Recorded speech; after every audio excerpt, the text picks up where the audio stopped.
Hi guys, Sci-Fi Recapped here. Before we start, warning. Spoilers ahead. Today, I'm gonna explain a 2012 British-American science fiction movie called Prometheus. The film is the fifth entry in the Aliens franchise, serving as a prequel to 1979 science fiction horror film, Aliens. Make sure to watch until the end because there will be a bonus fun fact about the movie. On prehistoric Earth, as a huge alien UFO departs from the planet, a humanoid alien stands beside the waterfall and drinks the dark liquid, causing his body to disintegrate. As its remains cascade into the waterfall, the alien's DNA triggers a biogenetic reaction. Later in 2089, two archaeologists, Elizabeth Shaw and Charlie Holloway, are doing an observation in a cave when they discover an ancient star map and consider it as an invitation from humanity creators, or they call it as engineers. In a large spaceship, the ship's crew makes the long journey sleeping in status while an android robot, named David, monitors their voyage. After 2 years, the ship suddenly stops and says that they have already reached the destination threshold, meaning that they have arrived at their destination. The first crew, or known as Mission Director, Meredith Vickers, has awakened and is approached by David, commanding him to wake up the entire crew. The crew then is presented a visual recording, showing Sir Peter Weyland, the CEO of Weyland Corporation, the man who gathered the funding to construct the advanced research vessel, named Prometheus, to find the engineers. The boss then introduces the archaeologists, who explains that archaeological digs from all around the world indicate the same pictogram, showing men worshipping giant creatures pointing into a star.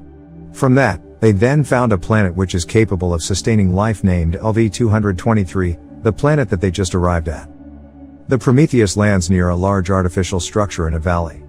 With 6 hours left of the daylight, the survey team starts to suit up and heads inside to explore. Using Mr. Fifield's advanced detector drones, they are able to picture the whole grid of the structure. They continue their expedition deeper and then discover a room with a hole inside it where the air is breathable as something is generating an atmosphere. David, on the other side, discovers green slime which contains many particles and makes some electric sound. He also presses a sequence of buttons to the wall, activating a recorded hologram which shows several engineers in spacesuits running from something. The survey team then chases the hologram and finds one of the engineers falls down in front of a door whose body is still there. The carbon reader indicates that the body has been laying there for more than 2,000 years. David attempts to open the door and they discover a room full of well-arranged cylindrical vases containing black liquid and paintings all over the wall. Suddenly, the control unit detects incoming silica storms and the survey team immediately starts to fall back. They also bring the dead engineer's head and David packs one of the vases. The team removes the helmet from the deceased engineer's head and manages to shock the head back to life momentarily before it explodes into pieces. Shaw then takes a DNA sample and analyzes it, discovering that the engineer has the same DNA as humans with a perfect match. David investigates the stolen cylinder and discovers the black liquid within. He secretly takes a drop of the liquid and intentionally infects Holloway with the substance by giving him a glass of champagne. Unaware of what is within his body, he engages in sexual intercourse with Shaw. On the other side, Philfield and Milburn, who were left behind, continue their exploration in the cave. They come across a pile of engineer bodies while they are suddenly told by the control unit that a detector drone reading a life form from the west, but it suddenly disappears claiming that it's just a glitch. Having known that, they decide to walk towards the east and arrive at the previously visited room. They spot something slithering in the river of black liquid and suddenly a snake-like creature pops out. The aggressive creature then attacks Milburn. Philfield tries his best to help his mate but it ends up breaking his arms and killing Milburn. It also sprays corrosive fluid towards Milburn's helmet, destroying it and burning his face. The next day, the crew returns to the structures while David suddenly stops and turns to another direction. He then discovers a room containing a surviving engineer kept in a status. He attempts to press the buttons, causing a chair to swivel out and commencing the engineer's hologram. An engineer is spotted playing a flute and suddenly a huge space map appears, highlighting Earth as its next destination.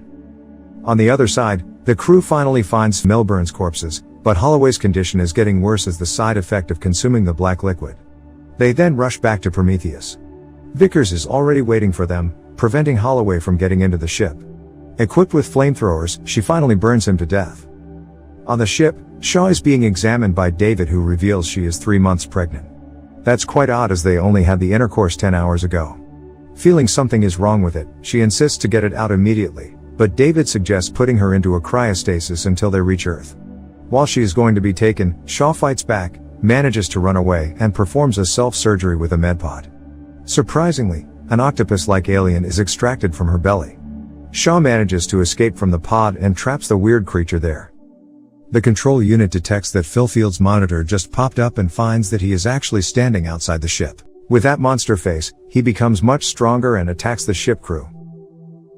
They finally manage to take him out by burning him with the flamethrowers. On the run, Shaw finds out that Wayland is still alive and was on the ship all the time.